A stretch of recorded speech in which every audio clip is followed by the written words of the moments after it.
অবশেষে চলে আসলাম শ্বশুর বাড়িতে। দেখুন আমার শ্বশুর বাড়ির অবস্থা, ভিউটা কি সুন্দর তাই না? যাই হোক, আসসালামু আলাইকুম। কেমন আছেন সবাই? আশা করি ভালো আছেন। আলহামদুলিল্লাহ আমিও ভালো আছি। এই যে দেখুন আমার শ্বশুর বাড়ি, এই প্রথম আসলাম। আমি অনেকটাই এক্সাইটেড ছিলাম, তো এখন অত খারাপ লাগে না। যাই হোক, প্রথমে ঢুকবো। বিসমিল্লাহির রহমানির রহিম।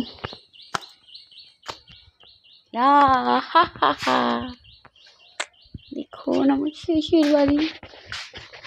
অবশ্য কিছু নাই রুমে, তেমন কিছু নাই, কারণ কেউ বাসায় থাকে না, তারা সবাই ঢাকাতে থাকে। তাই আছে একটা আলমারি, গ্যাসের চুলা, একটা খাট, এই যে আগের যুগে রানলেই মানে টুকটাক ইত্যাদি। যেহেতু ঢাকায় থাকে, সবাই ঢাকা থাকে, আমার হাজবেন্ড দেবরেরা সবাই ঢাকায় থাকে। যে তো সামনের দরজা, তো পিছিয়ে যায় দেখি, দেখেন কি সুন্দর তাই না? ভিউটা খুব সুন্দর লাগতেছে। এখানে অনেক মানুষ আসছিল আমাকে দেখার জন্য, তাই এখানে চেয়ার বিছানো হয়েছে। যাই হোক, ওই যে আমার শ্বশুরবাড়ি কিন্তু আম জাম কাঁঠাল মানে কোনোটাই মানে টান নেই, সব কিছুই আছে। ওই দেখেন চাপা ছাড়ি না, চাপা ছাড়ি না, ওই দেখেন কাঁঠাল, ওই যে গাছে আম দেখছেন, ওই যে দেখতে পাচ্ছেন, ওটা হচ্ছে বড়ি গাছ, লিচু গাছ, মানে আরো বিভিন্ন ধরনের গাছ আছে। যাই হোক, এখন আমি আসছি একটু খাওয়া দাওয়া করবো, রেস্ট নিবো, তারপর আপনাদের সাথে দেখা।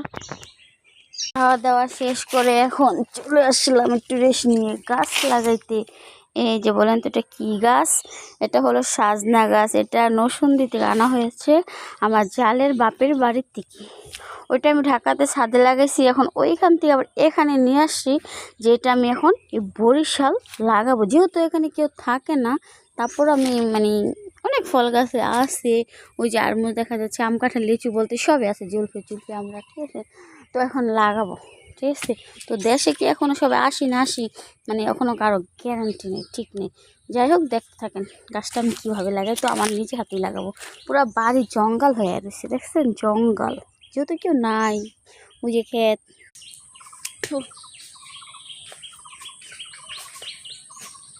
যে গাছ শাবল,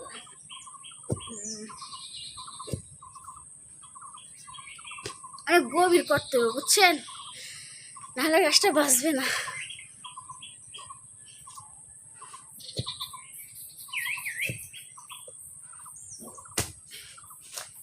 দেখি বাবা, আর পারছি না, যতটুকু পাচ্ছে ততটুকুই লাগাবো।